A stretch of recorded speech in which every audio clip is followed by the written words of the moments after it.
मेरा नाम माला है। मैं अभी हॉस्पिटल में ट्रेनी डॉक्टर के तौर पर चयनित हुई थी। मेरे साथ इतना बुरा हुआ कि मैं आप सब लोगों को क्या बताऊं। मैं अपने 3 भाई-बहनों में अकेली थी।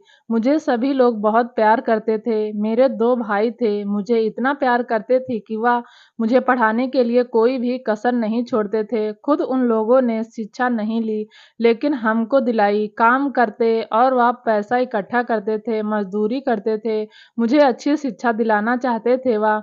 मेरी बहन पढ़ लिख कर सरकारी डॉक्टर बने और मेरे लिए बहुत ही खुशी की बात थी कि मेरे भाई मुझे पढ़ाना-लिखाना चाहते थे। मेरे मम्मी-पापा मुझे बहुत प्यार करते थे। मेरी माँ मुझे कोई काम नहीं करने देती थी। कहती थी, "तू अभी पढ़ लिख कर अपने पैरों पर खड़ी हो जा, फिर मेरा हाथ बटा दिया करना।"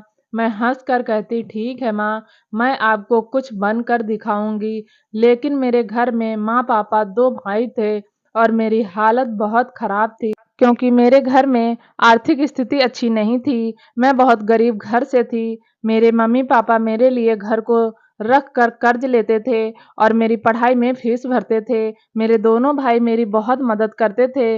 मेरे घर में मेरी बुआ थी जो मुझे बहुत पसंद करती थी। वह मुझे बहुत प्यार करती थी। मेरे भाइयों से ज़्यादा मुझे ही मेरे घर में प्यार मिलता था, सबसे ज़्यादा। इसलिए मैं सोचती थी कि मैं कुछ करके दिखाऊँ और अपने परिवार की गरीबी दूर करूँ। यही इच्छा लिए एक दिन मैं सफल हो गई और सरकारी डॉक्टर बन गई।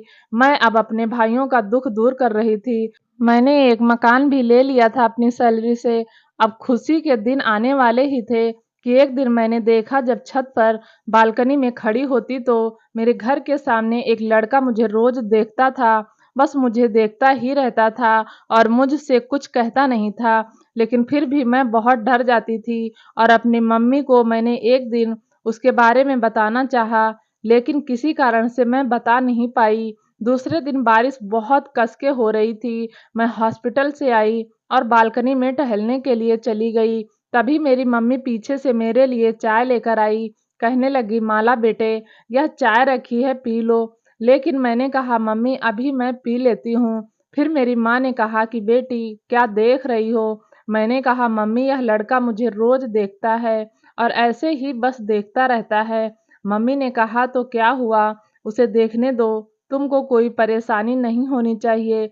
वह तुमसे कुछ गलत बात बोलता है क्या?" मैंने कहा, "मम्मी, अभी तक उसने मुझसे कोई ऐसी बात नहीं की जो मुझे बुरी लगी हो। दरअसल वह अभी तक मुझसे बोला भी नहीं है।" मम्मी ने कहा, "तो फिर तुम उसको देखकर डर क्यों जाती हो?" मैंने कहा, "मम्मी, वह मुझे रोज़ देखता है, लगता है मुझसे प्यार करता है।" मैंने कहा, "मम्मी, प्यार अगर करता है तो मुझे बताना चाहिए।" मम्मी ने कहा, "क्या तुम शादी करना चाहती हो?" मैंने कहा, "नहीं मम्मी, मैं अभी डॉक्टर बन के अच्छे से मरीजों की देखभाल और इलाज करना चाहती हूँ।" मम्मी ने कहा, "अच्छा बेटी, तो कोई बात नहीं। अगर तुम शादी करना चाहती हो तो मुझे बता देना।" मैंने कहा, "ऐसी कोई बात नहीं मम्मी।" मम्मी ने कहा, "अच्छा चलो नीचे चलो, आराम कर लो अपने रूम में।" मैंने कहा, "मम्मी, मुझे आपसे कुछ बात करनी है।" मम्मी ने कहा, "ठीक है, अभी आराम कर लो, फिर बात कर लेना।" मैंने कहा, "मम्मी, बहुत ज़रूरी बात करनी है।" मम्मी ने कहा, "ठीक है, मुझे बताओ।" तभी हॉस्पिटल से फ़ोन आ गया। मैं मम्मी को कुछ बता नहीं पाई और हॉस्पिटल चली गई। हॉस्पिटल जाकर मैंने देखा, वहाँ पता नहीं क्या हो रहा था।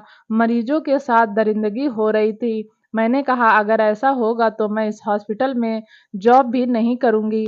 मैं अपना प्राइवेट हॉस्पिटल खुद खोल लूँगी।" लेकिन अभी मेरी न्यू पोस्टिंग हुई थी, इसलिए मैं कुछ ज़्यादा कह नहीं सकती थी। मैं दिन में ड्यूटी करती थी, लेकिन एक दिन मेरी ड्यूटी रात में लग गई। ऐसा लग रहा था कि मेरे साथ कुछ गलत होने वाला है। मैंने 2 दिन से उस लड़के को भी नहीं देखा था। मेरे घर के सामने मैं बहुत परेशान रहने लगी। कोई भी बात होती थी तो मन में रख लेती थी और किसी से कुछ कह नहीं पाती थी। एक दिन मम्मी ने कहा, "बेटी, इतना परेशान क्यों है?" मैंने कहा, "माँ, हॉस्पिटल में बहुत कुछ ऐसा चल रहा है जिसे मैं बर्दाश्त नहीं कर सकती।" बस इतना बताकर तब तक हॉस्पिटल से इमरजेंसी कॉल आया और वह चली गई। उस दिन उसने नाश्ता भी नहीं किया था और ऐसे ही जल्दी में बिना खाए चली गई थी। मैंने कहा, "बेटा, अपना फ़ोन रख लेना।" उसने जल्दी से अपने पर्स में अपना फ़ोन रखा और निकल गई। मैं घर में काम करने लगी और बेटे का इंतजार कर रही थी। तभी माला का फ़ोन आया, "मम्मी आपने खाना खा लिया?" मैंने कहा, "हाँ बेटा मैंने खाना खा लिया, तुमने खा लिया?" उसने कहा, "जी हाँ मैंने भी खा लिया, अब आप आराम करो, मैं आऊँगी तब आपसे बात करती हूँ।" मैंने कहा, "ठीक है तू अपनी ड्यूटी कर, मैं घर का काम करके आराम कर लूँगी, तू परेशान मत हो।" उसके बाद मैं काम करके थोड़ा आराम करने लगी, लेकिन अचानक से मेरी नींद लग गई। मैं जगी, देखा दोपहर के 2 बज रहे थे, लेकिन माला का फ़ोन नहीं आया। मैं परेशान होने लगी। जब मैं कॉल करती तो उसका कॉल भी नहीं लग रहा था। मैंने 3 बार कॉल किया, लेकिन एक बार भी उसका कॉल नहीं लगा। मैं फिर काम करने लगी और थोड़ा बाहर चली गई। मैंने सोचा अब तक माला आ गई होगी, लेकिन वह नहीं आई। फिर मैं घबराने लगी और घर में सभी से कहा, "देखो माला अभी भी नहीं आई है।" वह आज कुछ परेशान थी। तभी घर वालों ने हॉस्पिटल में फ़ोन किया, तो किसी ने फ़ोन का जवाब नहीं दिया। लेकिन थोड़ी देर बाद हॉस्पिटल से फ़ोन आया कि जल्दी से हॉस्पिटल आ जाओ। मैंने कहा, "ऐसी कौन-सी बात है जो इतना इमरजेंसी बुला रहे हैं?" मैं बहुत परेशान होने लगी, मेरा दिल बैठने लगा। मैंने कहा, "माला तो सुबह ठीक थी, लेकिन थोड़ा परेशान थी, इसलिए मुझे ज़्यादा बेचैनी हो रही थी।" फिर मैं जल्दी-जल्दी हॉस्पिटल गई। हॉस्पिटल में मैं और माला के पापा जल्दी से गए। वहाँ जाकर मैंने देखा कि हॉस्पिटल के बाहर बहुत भीड़ लगी है, लेकिन कोई वहाँ पर मुझे अंदर जाने नहीं दे रहा था। जब मैंने बताया मैं माला डॉक्टर की मम्मी और ये पापा हैं, तो उन लोगों ने मुझे हॉस्पिटल के अंदर जाने दिया। वहाँ का माहौल देखकर बहुत अजीब लग रहा था। सभी लोग मेरी तरफ बहुत अजीब नज़रों से देख रहे थे। तभी माला के पापा से मैंने कहा, "क्या हुआ है हॉस्पिटल में जो यह लोग ऐसे देख रहे हैं?" तभी माला की एक फ्रेंड आई और उसने कहा, "आंटी, माला इस दुनिया में अब नहीं रही।" मैंने जब यह सुना तो सन्न रह गई। मेरा मुँह खुला का खुला रह गया। मैंने कहा, "माला कहाँ है?" उसने कहा, "वह अंदर है।" जब मैंने कहा, "मुझे दिखाओ," किसी ने मुझे अंदर जाने नहीं दिया। मैं बहुत परेशान और हैरान थी कि ऐसा कैसे हो सकता है। लगता है माला कुछ मुझे ऐसा ही बताने वाली थी, लेकिन वह मुझसे कुछ कह नहीं पाई। वह बहुत ज़्यादा डिप्रेशन में थी। तभी माला की दोस्त ने कहा, "आंटी, मेरे फ़ोन में एक वीडियो है जिसमें माला ने कुछ रिकॉर्ड किया है। उसने मेरे फ़ोन पर सेंड किया था, इसीलिए शायद उसके साथ यह दरिंदगी हुई है। लेकिन माला का फ़ोन ही नहीं मिल रहा है। मैंने बहुत माँगा है, लेकिन यह लोग दे ही नहीं रहे हैं।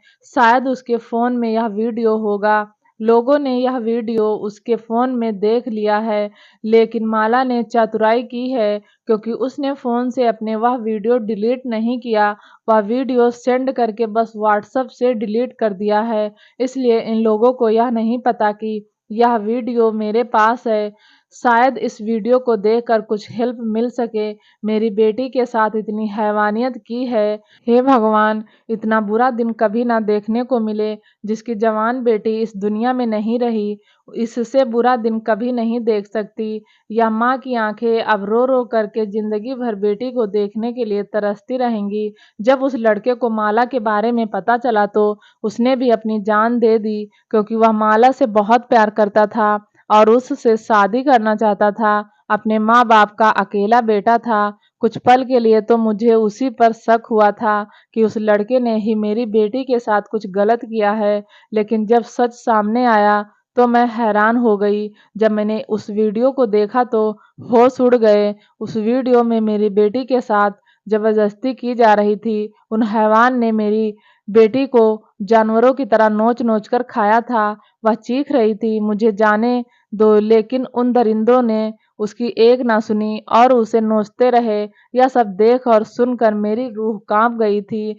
जब मेरी बेटी के साथ यह सब हो रहा था, तो वह कैसे बर्दाश्त कर रही होगी, कितना दर्द में तड़पी होगी। हे भगवान, मेरी बेटी की आत्मा को शांति दे। क्या मेरी माला को इंसाफ भगवान दिलाएगा?